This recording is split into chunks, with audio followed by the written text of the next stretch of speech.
What an icon. We travel to the Kennedy Space Center in Florida to talk to Buzz about his historic trip to the South Pole, the health scare that forced him to be evacuated, and the loss of his friend and colleague, John Glenn.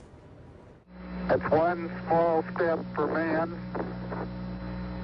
one giant leap for mankind. July 20th, 1969. Buzz Aldrin, along with the late Neil Armstrong, become instant American icons as the first humans to step foot on the moon. We feel that this stands as a symbol of the insatiable curiosity of all mankind to explore the unknown. Now, nearly half a century later, Aldrin is still trying to satisfy his own curiosity. Earlier this month, the 86-year-old attempting to cross an item off his bucket list, venturing to the South Pole. However, a health scare would force him to cut the trip short. We get the news that you have to be evacuated. What happened? I got out of breath. You know, that's nothing new, except it's a little more concentrated. It's cold, you got a lot of heavy stuff, and not much air to breathe up there. At an elevation of 9,000 feet, Aldrin begins showing signs of altitude sickness. He's evacuated from the scientific research station and taken to a hospital in New Zealand, where he spends a week recovering from congestion in his lungs. Were you worried at all? Did you think, maybe I shouldn't have come on this trip?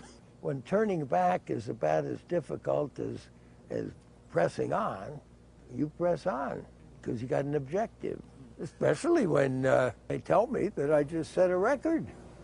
The oldest guy to the South Pole. See, now it was worth it, really. While he was hospitalized, Aldrin learned of the passing of his friend and fellow astronaut, John Glenn, honoring Glenn with this tweet, calling him a world space icon. The two space pioneers first met in 1953 while serving as fighter pilots during the Korean War. While you were recovering, you know, you lost a dear friend and we lost a hero in John Glenn. Typical all-American guy. Admired that guy so much, even though he was a Marine. But he knew how to fly that airplane, I can tell you that. An amazing man, and he's been really pioneering, trying to get people to go to Mars. He really wants, that's the next frontier. He says he's not going to go, but he's going to try to help others. But interesting what he said about when you get to a point you may be having difficulties, but going back is as hard as going forward. Right.